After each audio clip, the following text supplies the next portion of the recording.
Oke, perkenalkan nama aku Deborah Reselim, biasa aku dipanggil Debo, Debobo, Bobo, bebas apa aja yang penting berkaitan dengan nama aku. Dan di sini aku lahir di Jakarta tahun 2004 pada tanggal 29 Januari. Nah, di sini aku bertujuan untuk apply di perusahaan kakak sebagai graphic designer khususnya di bidang ilustrasi. Kenapa ilustrasi? Karena waktu itu saya pernah freelance sebagai desainer ilustrasi selama 2 tahun dan mempunyai engagement sebesar 23% pada Instagram profile saya. Dan di sini aku merupakan fresh graduate dari jurusan Desain Komunikasi Visual di Universitas Multimedia Nusantara. Oke, kelebihan aku orangnya ramah, ceria, aku juga suka bergaul sama orang-orang. Terus aku juga kalau kerjaan apa-apa tuh totalitas. Nah, tapi aku pastinya punya kekurangan, namanya juga manusia. Nah, kekurangan aku itu perfeksionis dan mudah overthinking. Tapi karena kekurangan aku itu udah ada dari diri aku semenjak aku kecil, jadi aku nyadar akan hal itu dan aku tahu cara mengatasinya. Nah, cara mengatasi aku akhir-akhir ini aku mencoba untuk kalau mudah overthinking itu dengerin lagu, dengerin musik supaya hal-hal yang bikin aku pusing, mumet, dan mikirin terus tuh bisa terdistraksi dengan hal itu. Nah, kalau perfeksionis, aku biasanya memanfaatkan waktu benar-benar sebaik mungkin. Jadi kalau misalnya dikasih deadline 3 hari, aku benar-benar pakai full 3 hari itu untuk mengatasi keperfeksionisan aku.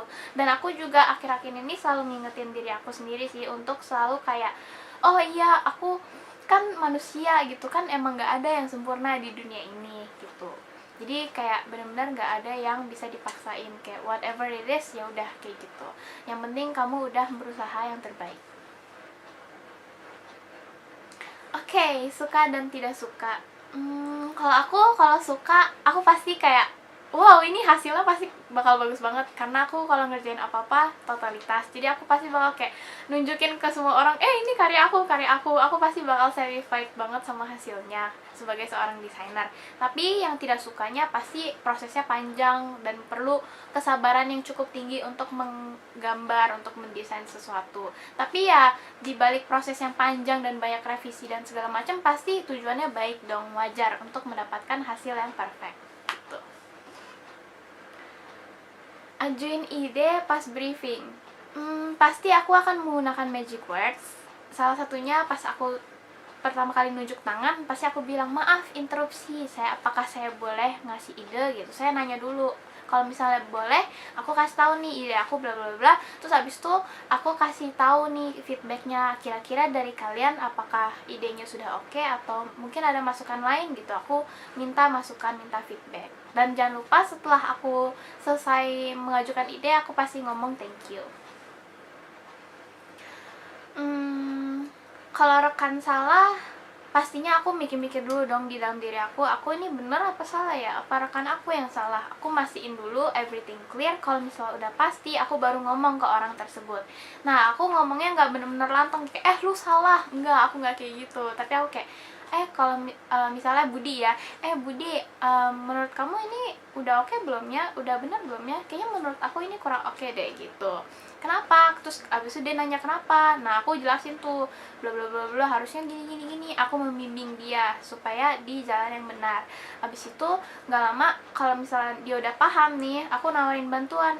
Kira-kira ada yang gak dimengerti nggak? Kalau misalnya nggak ada, mungkin bisa tanya aku untuk berikutnya, atau feel free to ask me. Tapi kalau misalkan emang dia benar-benar kewalahan, dan aku mungkin bisa menawarkan bantuan. Tapi balik lagi, kalau misalnya posisi aku emang lagi lumayan free, aku bakal menawarkan bantuan kayak mau nggak aku bantuin. Tapi kalau misalnya diri aku udah full, sangat padat, mungkin aku akan kayak aku akan berusaha sebaik mungkin untuk menolong si Budi ini gitu.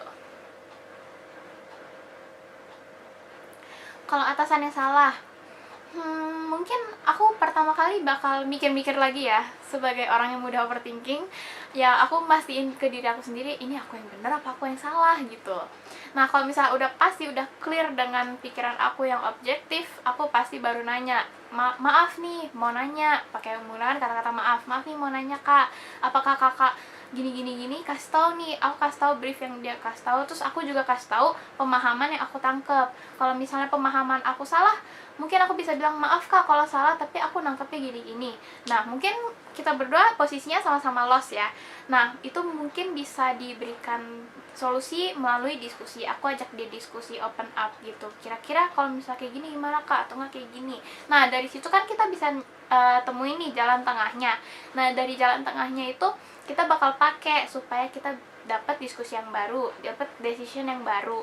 Nah setelah dapat decision yang baru, aku mastiin lagi ke kakaknya, kak kayak gini ya kak, aku pastiin sekali lagi gitu, supaya menghindari kesalahan-kesalahan sebelumnya. Jadi belajar dari kesalahan juga, dari pengalaman sebelumnya. Oke, kalau untuk pengalaman, mungkin karena aku jurusan DKV waktu di UMN, aku waktu itu pernah nih pas semester 1, aku kan DKV semester 1 masih pegang-pegang alat cat lah segala macem, gunting-gunting, nirmana. Nah itu sibuk banget ya, lumayan hektik. Nah abis itu aku nekat banget ngambil organisasi tiga cukup berat. Waktu itu jadi aktor, dimana harus latihan tiap hari, tiap malam sampai jam 11 malam. Terus aku pernah jadi liaison officernya Jahian Panganian yang Jerome Pauline kakaknya waktu itu. Terus sama pernah jadi anak acara di sebuah organisasi. Dan jangan lupa aku kan ke gereja. Ke gereja itu aku harus ngurusin desain PPT slide-nya sama subtitle YouTube. Nah, dari keempat hal tersebut tentunya menjadi kendala untuk aku, apalagi aku anak DKV semester 1, baru pertama kali, dan akhirnya aku bisa menyelesaikan hal tersebut dengan cara aku bikin skala prioritas, mulai dari penting ke yang paling kurang penting ya. Bukan kurang penting sih sebenarnya, yang paling mudah untuk diatasi gitu. Jadi biasanya aku ngurutin dari deadline yang paling dekat dulu nih, apa aja dan yang paling susah untuk dilakuin. Nah, dari situ aku benar-benar bisa mengatasi hal tersebut. Nah, tapi pas aku bikin skala prioritas, jangan lupa aku juga mengisi waktu kapan aku tidur, kapan aku harus makan, kapan aku harus ketemu keluarga. Dari situ semuanya bisa menjadi teratur. Dan surprisingly, aku bisa menjalani semua hal tersebut, dan kagetnya aku waktu itu semester 1 mendapatkan IPK 4. Jadi aku yakin dengan pengalaman aku yang tersulit dan titik terendah itu bisa membuahkan sebuah hasil kalau misalkan emang kita benar-benar bersungguh-sungguh ngelakuinnya gitu. Jadi sesulit apapun itu masalahnya, kalau emang benar-benar mau untuk dijalani dan yakin untuk dijalani, pasti akan bisa gitu kesimpulannya.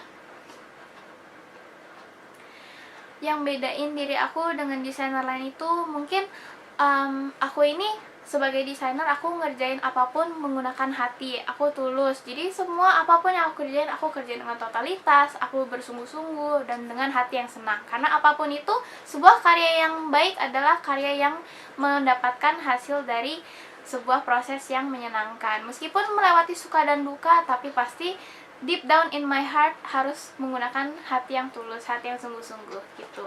Karena aku juga melakukan segala hal menjadi sebuah hal yang totalitas. Jadi harus benar-benar sungguh-sungguh dari dalam hati gitu. Oke, untuk rencana 3-5 tahun ke depan tentunya aku bakal ngembangin personal growth. Tentunya aku akan bekerja mencari uang untuk kebutuhan hidup aku, untuk keluarga aku, untuk hal-hal darurat, misalkan nanti ke depannya amit-amit akan terjadi sakit atau keluarga aku yang sakit, aku pasti punya backup untuk hal itu. Dan untuk 5 tahun ke depan tentunya aku akan memenuhi target aku, yaitu naik promosi, entah jabatannya apa itu urusan nanti, yang penting ada perkembangan dalam hidup aku. Dan untuk 5 tahun ke depan tentunya aku akan menikah. Oke, hal yang bisa meyakini kakak untuk merekrut aku adalah aku ini orangnya ramah, sebagai desainer yang tanggung jawab juga dan komitmen. Dari awal sampai akhir tentunya aku akan berjanji kepada kakak, kepada perusahaan kakak, kepada diri aku sendiri, aku akan memberikan yang terbaik. Bagaimanapun juga aku di sini untuk memberikan sebuah impact yang bagus untuk perusahaan kakak dan untuk diri aku sendiri dan untuk orang-orang di sekitar kami semua. Semoga dengan adanya interview pada kali ini, semoga waktu kakak bermanfaat dan semoga kakak bisa memilih desainer yang tepat siapapun itu. Aku akan menerima hasilnya dengan baik, dengan lapang dada. Oke, terima kasih Kak atas waktunya, terima kasih banyak. Maaf kalau misalkan aku ada salah-salah kata atau pengucapan atau membuat Kakak tersinggung. Sebelumnya aku ingin meminta maaf baik disengaja maupun tidak disengaja. Semoga waktu Kakak bermanfaat dan silakan melanjutkan aktivitas berikutnya. Terima kasih Kak.